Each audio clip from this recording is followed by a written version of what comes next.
प्रिय विद्यार्थियों, से प्रेम नमस्ते।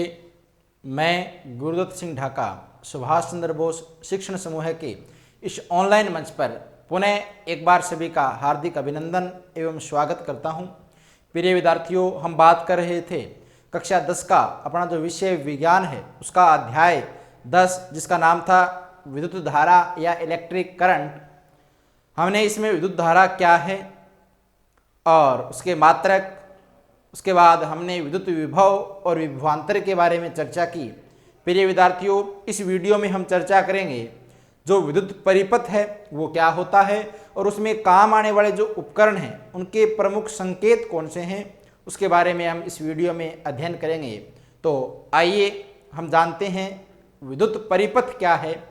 तो विद्युत परिपथ की परिभाषा अगर हम लिखें तो हम लिखेंगे विद्युत धारा का जो पथ है वो क्या कहलाता है? विद्युत परिपथ कहलाता है। क्या कहलाता है?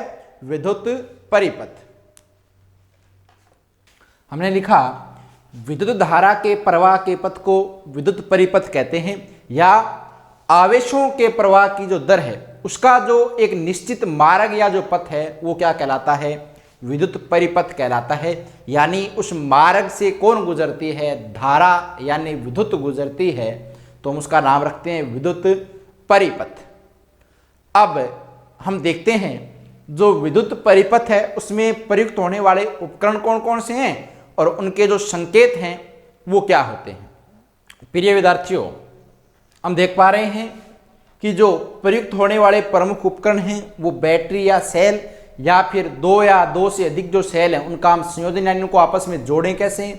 उसके बाद प्लग या कुंजी जिसको अपने स्विच भी कहते हैं। इसके बाद परिवर्ती प्रतिरोध या धारा नियंत्रक। उसके बाद वोल्ट मीटर, उसके बाद एमीटर और एक विद्युत बल्ब। ये हमारे प्रमुख उपकरण हैं जो विद्युत परिपथ निर्माण में काम में लिए जाते हैं।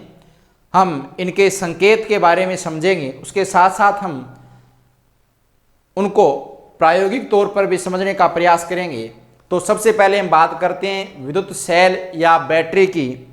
तो ये हमारे पास है विद्युत सेल या बैटरी। इसके दो सिरे होते हैं, एक ऊपर का जो सिरा जिसको हम धनावेशित सिरा या धनागर कहते हैं या इसको हम एनोड कहते हैं, और दूसरा इसका नीचे का जो सिरा है वो होता है ऋण सिरा है जिसको अपने कैथोड कहते हैं। ये विद्युत सेल या विद्युत बैटरी भी हम इसको कहते हैं। अगर इसका हम संकेत दिखाएंगे तो हम दर्शाएंगे इस प्रकार, ये दो लाइन, एक बड़ी और एक छोटी। जो बड़ी लाइन है वो प्लस का सिरा और जो छोटी लाइन है वो माइनस का सिरा। यानी ये जो भाग है ये प्लस का सिरा और ये भाग माइनस का। हमने इस प्रकार इस सेल को या बैटरी को प्रदर्शित किया है। इसके बाद बात आती है विद्युत सेलों का संयोजन या बैटरी का संयोजन। तो हम देखें तो हमारे पास ये दो सेल हैं, इसका अगर हम संयोजन करें तो पहला जो सेल है इसका धन सिरा और ये ऋण सिरा, ये दूसरे सेल का धन सिरा और ये ऋण सिरा। तो पहले सेल का जो ऋण सिरा है उसके साथ दूसरे सेल का सिरा हम जोड़ते हैं। जैसे हम देखते हैं कई बार रेडियो में हम सेल डालते हैं तो उसमें पहला जो सेल है या जो बैटरी है उसका धन सिरा सबसे आगे, उसके बाद दूसरे सेल का धन सिरा पहले से लेके ऋण सिरे से हम जोड़ते हैं। अगर हम इसको संकेत के रूप में देखें तो हम दर्शाएंगे ये पहला सेल है इसका ये प्लस सिरा, इसके बाद ये इसका माइनस सिरा, ये इसके बाद दूसरा जो सेल है इसका प्लस सिरा इस पहले वाले के माइनस के साथ जोड़ देंगे और ये दूसरे सेल का माइनस सिरा। अगर तीसरा सेल हमें और जोड़ना हो तो इस तीसरे सेल का प्लस सिरा है वो दूसरे के माइनस से जोड़ देंगे और ये तीसरे का माइनस। इस प्रकार हम संकेत द्वारा इसे क्या कर सकते हैं? प्रदर्शित कर सकते हैं। इसके बाद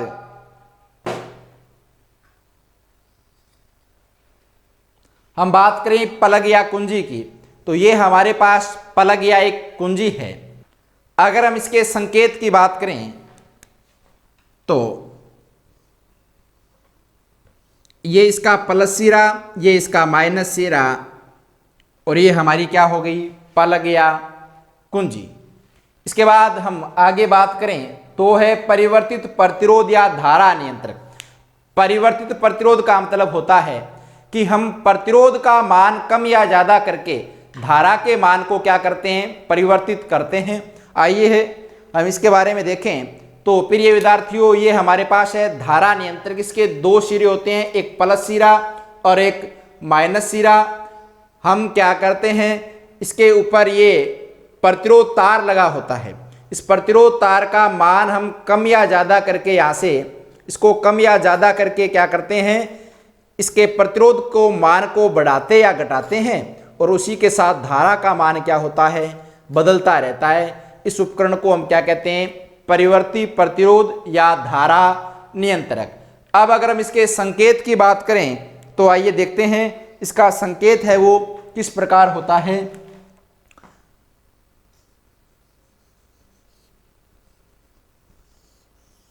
ये इसका जो संकेत है वो हमें प्रदर्शित करना होता है, किसका, धारा नियंत्रक या परिवर्ती प्रतिरोध का।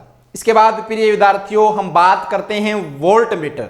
वोल्ट मीटर जो उपकरण होता है वो किन्हीं दो बिंदुओं के मध्य विभवांतर को ज्ञात करने का काम करता है और इसे हम हमेशा समानांतर क्रम में इसका संयोजन करते हैं। इस अध्याय में आगे हम पढ़ेंगे विश्रेणी क्रम क्या है और समांतर क्रम क्या है।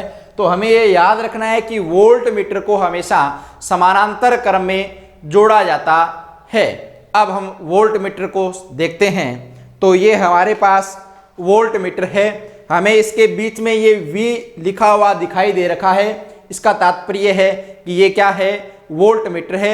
इसके दो सिरे, एक लाल रंग का सिरा आपको दिख रखा है, ये है धन सिरा, और ये ब्लैक रंग का है, ये है माइनस सिरा। हम जब संयोजन करते हैं तो धन सिरे को इस लाल से जोड़ते हैं और ऋण सिरे को इस काले रंग का जो अपने पास ये टर्मिनल है इससे जोड़ते हैं। इसमें आपको एक सुई है वो दिखाई दे रही है। ये जो सुई है इससे हम क्या करते हैं, पाठ्यांक है वो ज्ञात करते हैं कि उन तार के दो सिरों के मध्य विभवांतर का मान कितना है। अगर हम बात करें इसके संकेत की तो संकेत में हम देख पाते हैं कि ये इस प्रकार एक गोल बिंदु, उसमें V लिखा है यानी वोल्ट मीटर, इसका एक प्लस सिरा और एक माइनस सिरा। इसके बाद अगर हम बात करें तो अगला हमारा जो उपकरण है वो है एमीटर। प्रिय विद्यार्थियों, जो एमीटर होता है वो धारा का मान ज्ञात करता है, यानी जो विद्युत धारा है वो हमें बताता है और उसका जो मान है या उसका जो मात्रक है वो एम्पियर में होता है। अब हम एमीटर हमेशा श्रेणी क्रम में जोड़ा जाता है। अब एमीटर को हम देखते हैं तो प्रिय विद्यार्थियों, ये हमारे पास एमीटर, इसमें ए हमें बीच में दिखाई दे रहा है। वोल्ट मीटर की तरह इसमें भी दो टर्मिनल है, रेड रंग का प्लस टर्मिनल और जो ब्लैक रंग का यानी काले रंग का है वो माइनस टर्मिनल होता है। जिस प्रकार हम वोल्ट मीटर में तार जोड़ते हैं वो समानांतर क्रम में जोड़ते हैं, इसमें हमेशा श्रेणी क्रम में जोड़ा जाता है इसको। और आप इसमें एक जो सुई है वो देख रहे हैं, जैसे जैसे धारा का मान बढ़ता है वैसे वैसे इस सुई का मान है ये पाठ्यांक को बढ़ाती जाती है और हम पाठ्यांक है वो नोट करते हैं। तो इस प्रकार हम एमीटर की सहायता से विद्युत धारा का मान है वो ज्ञात कर सकते हैं। प्रिय विद्यार्थियों, अब अगर हम बात करें इसके संकेत की तो आइए देखते हैं। इसके संकेत में ये एक गोल घेरा, इसमें ए लिखा है यानी एमीटर, और ये इसका प्लस सिरा और ये इसका माइनस सिरा।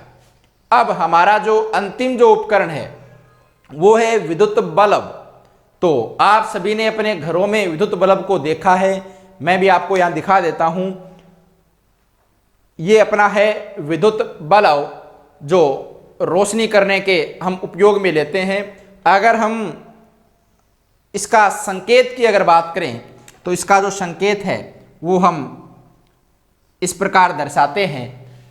तो हमने बात की विद्युत परिपथ क्या है और उसके बाद हमने बात की कि जो विद्युत परिपथ है उसमें काम आने वाले जो उपकरण हैं वो कौन कौन से हैं और उनके संकेत हैं वो कौन से हैं, यानी हम परिपथ को जब संकेतों के माध्यम से दर्शाते हैं तो उन उपकरणों को हम किस प्रकार दर्शाएं, इस विषय में हमने चर्चा की। अगले वीडियो में हम बात करेंगे एक प्रमुख इस अध्याय का नियम जिसको हम ओम का नियम कहते हैं। उस ओम का नियम क्या है, उसका प्रायोगिक सत्यापन भी हम प्रयोग के द्वारा लैब के अंदर करेंगे। तब तक के लिए जय हिंद, जय भारत।